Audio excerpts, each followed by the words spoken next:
Oh damn, tohle video točím už po druhý, protože předtím jsem mluvila moc potichu, takže teďkom budu mluvit úplně normálně. Jo. Ahoj všichni. Předem chci si omluvit za to, jak mluvím, protože mám rýmu a kašel, takže jakoby jsem tak trochu nachlazená, ale jenom jakože trošku, i když ta rýma je trošku debilní, ale to prostě je.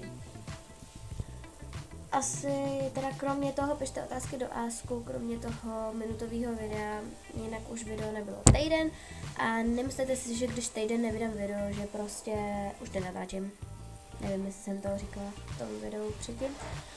Ale dneska to teda bude konečně nějaký pořádný video, na který jsem se hrozně těšila a bude to teda Ask #1. Děkuji Bětce a Metovi 1 za otázky, mám to tady takhle napsaný, je jich teda 6, takže prosím, pište otázky, prosím. 3 otázky od Bětky, jdem na to. První otázka teda, jak se máš? Mám se dobře, protože vlastně jakoby, jo, teď se mám celkem dobře, protože za 10 minut bude 1 a já ve 2, což bude tak za hodinu a teda ve 2 jdu se Sašou na pouč a těším se, takže tak, mám se prostě skvěle. Druhá otázka, jsem roztomilá? Bětko, ty nejsi roztomilá. Ne, Bětko, ty fakt nejsi roztomilá. Nejsi. Otázka neboli poslední otázka od Bětky je, jak jsi prožila život zatím? To mi ptáš zrovna na tohle, ale ok.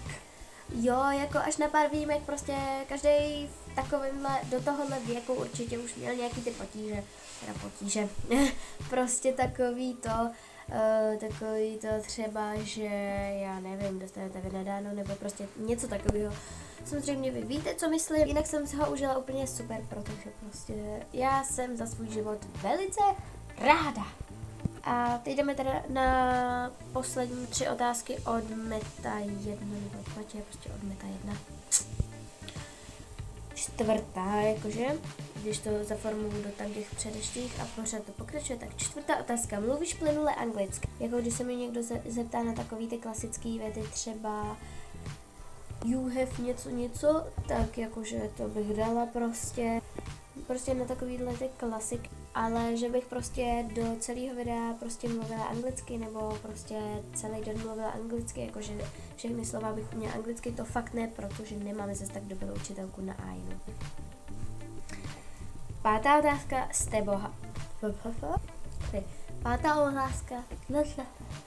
Pátá otázka, jste bohatí? Nevím, proč se na tom Matěj nebo Meta 1 ptáš. Ale jakože nejsme ani chudí, ani bohatý, jsme taková ta úplně normální rodina.